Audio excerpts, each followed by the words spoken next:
हो हेले। तो क्लास 10th टॉपिक है सोर्स ऑफ एनर्जी का सब टॉपिक न्यूक्लियर एनर्जी का सब टॉपिक न्यूक्लियर फिजन रिएक्शन। इससे पहली वीडियो में अभी हमने इस बात को समझा कि न्यूक्लियर एनर्जी दो रिएक्शन से मिलती है, एक न्यूक्लियर फिजन और न्यूक्लियर फ्यूजन।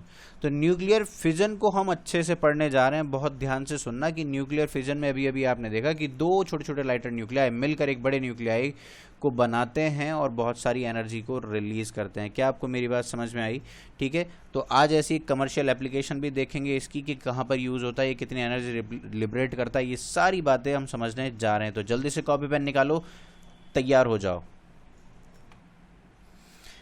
डेफिनेशन तो देखने की शायद आपको ज़रूरत नहीं है कि process of splitting having nuclei into lighter nuclei of comparable masses after bombardment with a energetic particle with the liberation of energy। समझ में आई आपको ये बात? ठीक है, आगे चलते हैं हम।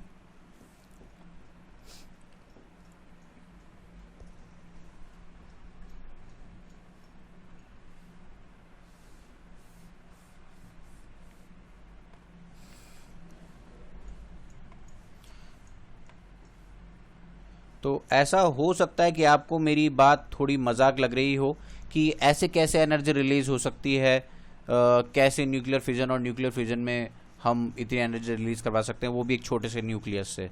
तो मैं आपको बताना चाहता हूँ कि बहुत बड़ी एक कमर्शियल एप्लीकेशन है न्यूक्लियर एनर्जी की। Commercial application of nuclear energy in fission process, ये पढ़ा रहा हूं मैं आपको अभी कि कौन सी ऐसी कमर्शियल एप्लीकेशन है जिसकी वजह से हम ये पढ़ रहे हैं। तो अगर आपको पता है, एक यूरेनियम होता है, क्या होता है? यूरेनियम। ये जो 235 है उसका मास नंबर है। सर मास नंबर क्या होता है? मैंने कहा दोबारा मत पूछना। क्यों नहीं पूछना? क्योंकि आपको ये बढ़ा दिया गया है 7th 8th क्लास में कि मास नंबर होता है number of neutrons plus number of protons, और ये है उसका एटॉमिक नंबर। एटॉमिक नंबर यानी कि नंबर ऑफ इलेक्ट्रॉन्स और नंबर ऑफ प्रोटॉन्स। समझ में आया आपको? तो ये जो लिखा गया है यूरेनियम 235 और 92, तो ये बताता है कि ये बहुत हैवी न्यूक्लियाई है। क्या है जी? ये बहुत हैवी न्यूक्लियाई है। 235 is its mass number and 92 is its atomic number. बात समझ में आई आपको? तो अब मैं इसको बम्बार्डमेंट करवाऊंगा बहुत हाई एनर्जेटिक न्यूट्रॉन से या किसी भी हाई एनर्जेटिक पार्टिकल से। वो ऐसे आके इससे टकरा जाएगा। ये है वो हाई एनर्जेटिक पार्टिकल जिसके पास बहुत सारी एनर्जी, और वो यूरेनियम में आके धड़ाम से टकरा जाएगा और ये यूरेनियम दो छोटे छोटे न्यूक्लियाई में टूट जाएगा। ओके, तो आइए हम उस रिएक्शन को पढ़ने जाते हैं, उस रेवोल्यूशनरी रिएक्शन को पढ़ने जाते हैं जो हमें बहुत सारी एनर्जी प्रोवाइड करती है। तो देखिए यहां पर यूरेनियम लिखा हुआ है। क्या लिखा हुआ है? यूरेनियम। ये रहा यूरेनियम। इसके साथ हमने एक ये जो दिखाया है ये न्यूट्रॉन है। मैं आपको पहले ये रिएक्शन थोड़ा सा लिखकर समझाता हूं अलग से वर्ड्स में कि एक यूरेनियम है बैठा हुआ है, धूप सेक रहा है। एक न्यूट्रॉन आएगा बहुत तेज भागकर। समझ में आया? बल्कि मुझे ये ऐसे करके बनाना चाहिए कि यहां पे बनाना चाहिए यूरेनियम और यहां से आता हुआ दिखाना चाहिए न्यूट्रॉन आ रहा है, बहुत तेजी में है, ऐसे करके दिखाया जा रहा है बहुत हाई एनर्जी को। और ये न्यूट्रॉन आगे जैसे ही टकराएगा तो एक बार तो यूरेनियम इसको एब्जॉर्ब करने की कोशिश करेगा। मतलब ये 235 और 92 है, एक बार के लिए ये कुछ देर के लिए मुझे कहना चाहिए कि वो कहेगा कि ये न्यूट्रॉन मेरा क्या बिगाड़ सकता है, मैं तो इसको भी एब्जॉर्ब कर जाऊंगा और 236 बन जाऊंगा 92 एटॉमिक नंबर के साथ। सर ये क्या हुआ?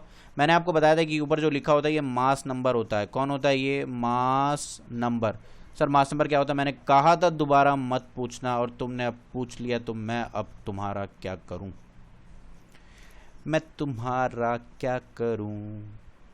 मास नंबर होता है न्यूट्रॉन्स का और प्रोटॉन्स का सम। तो एक न्यूट्रॉन अगर आके और जुड़ जाएगा तो क्या यहाँ पर +1 नहीं हो जाएगा? बोलो बोलो बोलो बोलो। तो भैया 235 मास नंबर से सीधा मास नंबर पहुंचा 236 पर। अब यूरेनियम को ऐसा लगा था कि वो इसको एब्जॉर्ब कर जाएगा, लेकिन ऐसा हो नहीं सका और ये अनस्टेबल हो गया। उसको लगा अरे मैं तो कुछ भी डाइजेस्ट कर जाता हूँ, मैं तो खा जाऊंगा सब कुछ, लेकिन वो डाइजेस्ट नहीं कर पाया और उसकी तबीयत खराब हो गई और उसको 2 लाइटर न्यूक्लियाई में ब्रेक करना पड़ा। क्या आपको मेरी बात समझ में आ गई है? देखिए देखिए देखिए, तो क्या हो चुका है? ये अनस्टेबल हो चुका है। कौन है ये अनस्टेबल? यूरेनियम 23692। समझ में आया आपको? तो ये है वो अनस्टेबल न्यूक्लियाई। ठीक है जी। अब ये अनस्टेबल हो गया तो इसने कहा कि भैया देखो अब मैं बूढ़ा हो चुका हूँ, मेरी तबीयत ख़राब रहती है, तो क्यों ना मैं अपनी प्रॉपर्टी को डिवाइड कर दूँ अपने बच्चों में। तो कुछ ऐसा ही किया इसने भी। ठीक है, यूरेनियम ने अपने आप को डिवाइड कर दिया क्रिप्टॉन और बेरॉन। बेरॉन और क्रिप्टन में उसने अपने आप को ब्रेक कर दिया और थोड़ा सा दान भी किया। कह रहा है ये तुम्हारा नहीं है, ये एक्स्ट्रा है, ये 3 न्यूट्रॉन्स हैं। क्या हैं ये? 3 न्यूट्रॉन्स। और साथ में वो कुछ एनर्जी भी रिलीज करता है, कुछ नहीं बहुत सारी एनर्जी रिलीज करता है। समझ में आया जी आपको?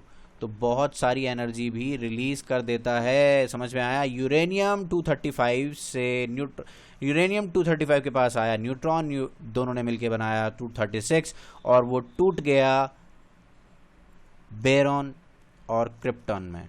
अच्छा, आपको ये रिएक्शन याद रखवाने के लिए मुझे एक ब्रांड का नाम याद आता है।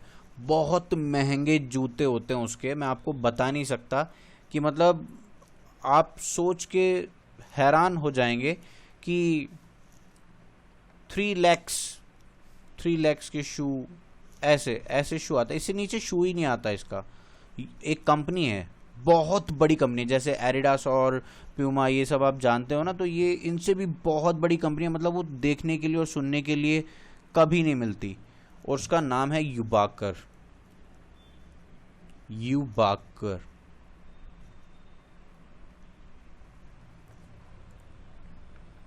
समझ गए होंगे आप मैं क्यों बता रहा हूँ आपको उस कंपनी का नाम? ठीक है, उसका नाम है यूबाकर। ऐसे ये उस कंपनी का नेम है। ऐसे यूबाकर, यूबाकर, यूबाकर आपको याद हो जाएगा। यूबाकर बहुत बड़ी कंपनी है भैया, बहुत बड़ी कंपनी है। मतलब इसके आप जैकेट की बात करो या शू की बात करो, मतलब नेक्स्ट टू इम्पॉसिबल। हाँ, आप लोग फ्यूचर में खरीद सकते हैं, ठीक है, अच्छी बात है, हम तो नहीं। लेकिन मैं आपको बता दूं ये सब झूठ है। ये सब मैंने आपको इसलिए बताया, मैंने आपका थोड़ा सा बेवकूफ़ बनाने की कोशिश की थी, लेकिन मैं आपको सच्चाई बता देता हूँ कि ये सब झूठ है। यूबाकर नाम की कोई कंपनी नहीं है, यूबाकर नाम की कोई कंपनी नहीं है, ये सब झूठ है।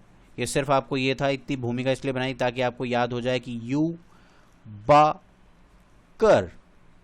साथ में थोड़ा सा दानपूर्ण 3 न्यूट्रॉन्स का और बहुत सारी एनर्जी का लिबरेशन। ओ माय गॉड, ये है न्यूक्लियर फिजन की रिएक्शन, और इसके ऊपर आप जितने भी स्टार लगा सकते हैं, और इसके ऊपर 2021 लिखा जा सकता है। ये आपके एग्जाम में आने वाला है। बात समझ में आई क्या आपको? ये आपके एग्जाम में आने वाला है। चलो भैया, बहुत अच्छी बात है, आपने अगर इसको समझ लिया हो, आप इसको नोट कर लो, प्लीज़ पॉज करके इसको नोट करो और इसको याद करो। खैर, हम आगे चलते हैं। तो मैं आपको बता दूं कि एक the energy released in U-35 fission is about 200 mega electron volt. Oh my god, 200 mega electron volt. समझ में आया आपको? सोच नहीं सकते आप इस एनर्जी के बारे में कि कितनी हाई अमाउंट ऑफ एनर्जी होती है ये. और एक और है 0.8 mega electron volt per nucleon. एक न्यूक्लियन से, एक न्यूक्लियन समझते हैं आप? जैसे इंडिया में रहने वाले इंडियंस, अफ्रीका में रहने वाले अफ्रीकन्स और रशिया में रहने वाले रशियंस, उसी तरह न्यूक्लियस में रहने वाले होते हैं न्यूक्लियंस. न्यूक्लियस के अंदर जो न्यूट्रॉन्स और प्रोटॉन्स रहते हैं, हम इन्हीं को न्यूक्लियॉन्स कहते हैं.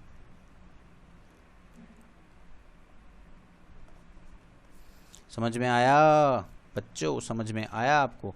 तो इन्हें कहते हैं न्यूक्लियॉन्स. ठीक है जी. तो आपको एक बात बताना चाहता हूं कि अगर एक न्यूक्लियॉन को कंसिडर किया जाए, या तो न्यूट्रॉन को और या प्रोटॉन को, तो ये आपको 0. Mega electron volt. Sir mega क्या होता है? बरसों mega? Mega no no no, not that mega. Mega means 10 raised to the power 6 mega. Mega means 10 raised to power 6, like giga 10 raised to power 9. giga is equivalent to 10 raised to power 9. लेकिन यहाँ पे किसकी बात हो रही है? Mega. तो आप समझ सकते हैं 10 raised to power 6 electron volt energy release होती है. बात समझ में आ गई क्या? और क्या पढ़ना है हमें इसमें? Fission of U-35 occurs by slow neutrons only of energy about 1 electron volt, or even by thermal neutrons of energy about 0.025 electron volt. उसने कहा कि अगर आप लाइटर मतलब स्लो मूविंग न्यूट्रॉन से अगर आप वहाँ पर रिएक्शन करवाते हैं, तो ऐसा नहीं है रिएक्शन नहीं होगी, रिएक्शन होगी, लेकिन बहुत कम एनर्जी रिलीज होगी. 1 इलेक्ट्रॉन वोल्ट, 0.025 इलेक्ट्रॉन वोल्ट, कुछ इस तरह की एनर्जी रिलीज होंगी. तो स्लो न्यूट्रॉन से रिएक्शन नहीं करवानी है हमें, तो बहुत हाई एनर्जेटिक न्यूट्रॉन से बम्बार्टमेंट करवाना है. Bombardment.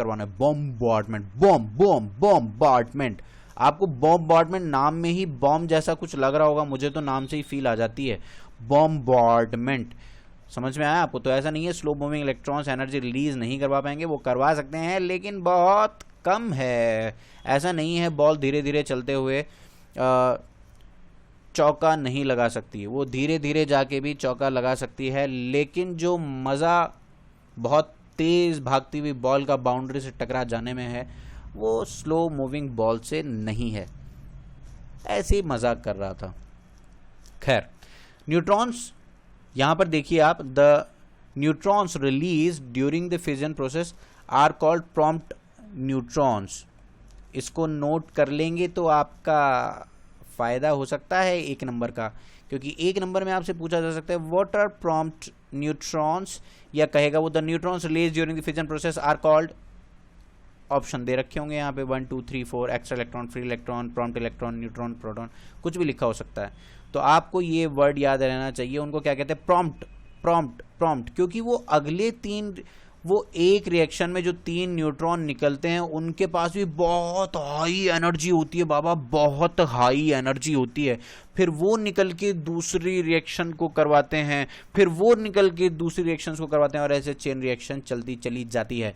Most of the energy released appears in the form of kinetic energy of fission fragments. Most of the energy released appears in the form of kinetic energy of fission fragments.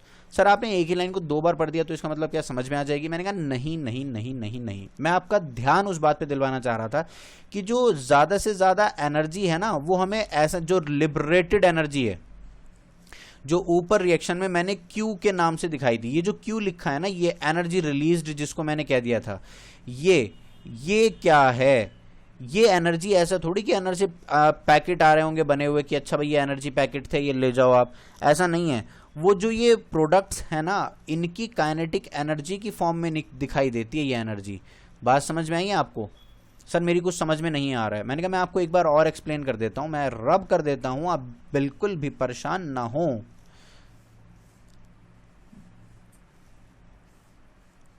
देखो जी, मैं बार बार इसलिए revise करवा रहा हूं ताकि ये याद हो जाए, आपको दिमाग ना लगाना पड़े। देखिए तो भैया ये जो था एक बैठा हुआ था, ये स्नैक्स टी चल रही थी इनकी, एक बहुत तेज भागता हुआ न्यूट्रॉन आया, उसने 236 बना दिया। समझ में आया? एकदम भाग के आगे वो U-35 की गोदी में जाके बैठ गया। उसको लगा ये ठीक है, नॉर्मल है, लेकिन ऐसा नॉर्मल नहीं था, ये अनस्टेबल हो चुका था। ये ब्रेक होगा, फिर अनस्टेबल है तो स्टेबल होने के लिए ब्रेक करेगा बेरियम में और क्रिप्टॉन में और साथ में 3 न्यूट्रॉन्स में। अब ये जो तीनों है ना, ये भागते हुए नजर आते हैं, इतनी हाई एनर्जी, मतलब जैसे एक बॉम्ब है, वो बैठा हुआ है, लेकिन जब एक्सप्लोड होगा तो ये इधर जाएगा, ये इधर जाएगा, ये वाला पार्टिकल इधर, ये वाला पार्टिकल इधर।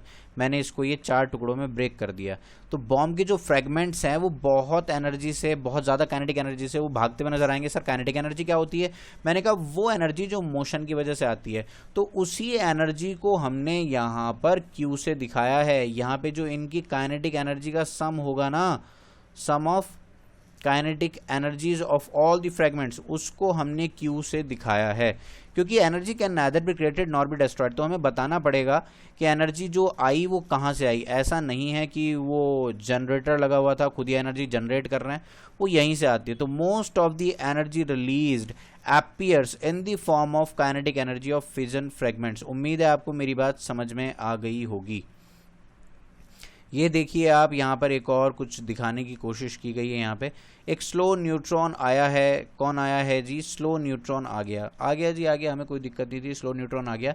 U-35 बैठा हुआ था, वो U-235 बैठा हुआ था। यहाँ पर एक करेक्शन है कि आप इसको U-236 कर लीजिए। समझ में आया? तो अब ये ब्रेक कर रहा है, किस किस में ब्रेक कर रहा है भैया, आप देख लीजिए इसको।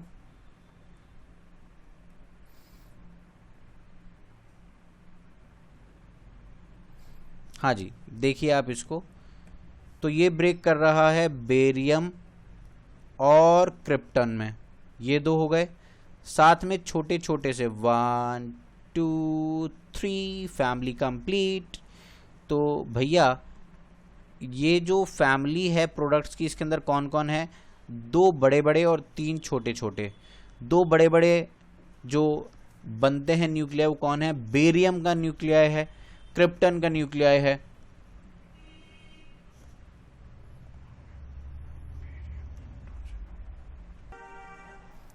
समझ में आया आपको? मैं ऊपर सॉरी गलत बोल गया, वो बैरॉन नहीं है, बेरियम है। Barium, krypton, xenon, radon, barium है, बेरियम। नोट कर लेना भैया, करेक्शन कर लेना, एक बेरियम और ये क्या है? क्रिप्टॉन। समझ में आ गया? ये है क्रिप्टॉन, ठीक है। अब ये जो दिखा रखे हैं ना आपको, ये जो ऐसे करंट से दिखा रखे हैं, ये क्या है? ये जो दिखा रखा है, ये क्या है? ये क्या है? ये क्या है? ये वो काइनेटिक एनर्जी है जो हर एक के साथ आपको दिखाई जा रही है। देखो बेरियम के साथ इन्होंने ज़्यादा दिखाए, 2 दिखा दिए कि भैया बेरियम बड़ा है, उसे ज़्यादा एनर्जी लग रही होगी दूर तक भागने में। ये न्यूट्रॉन की इस वाले की एनर्जी हो गई, ये इस वाले की हो गई और ये वाली इस वाले की हो गई। और ऐसे ये समझ रहे हैं ना आप, मतलब एनर्जी रिलीज होती है, वही एनर्जी यहाँ पर बताई जा रही है जो Q से लिखी हुई थी। तो ये है आपका न्यूक्लियर फिजन। नेक्स्ट वीडियो में आपको न्यूक्लियर फ्यूजन पढ़ने के लिए मिलेगा, बहुत मजा आएगा। आप प्लीज इसके नोट्स प्रॉपर बना लेना, इसको लिख लेना। छोटे छोटे से टॉपिक है, गारंटी के साथ एग्जाम में आते हैं। बात समझ में आई? ठीक है जी, see you soon in next video. बो बॉय बो बॉय बो बॉय।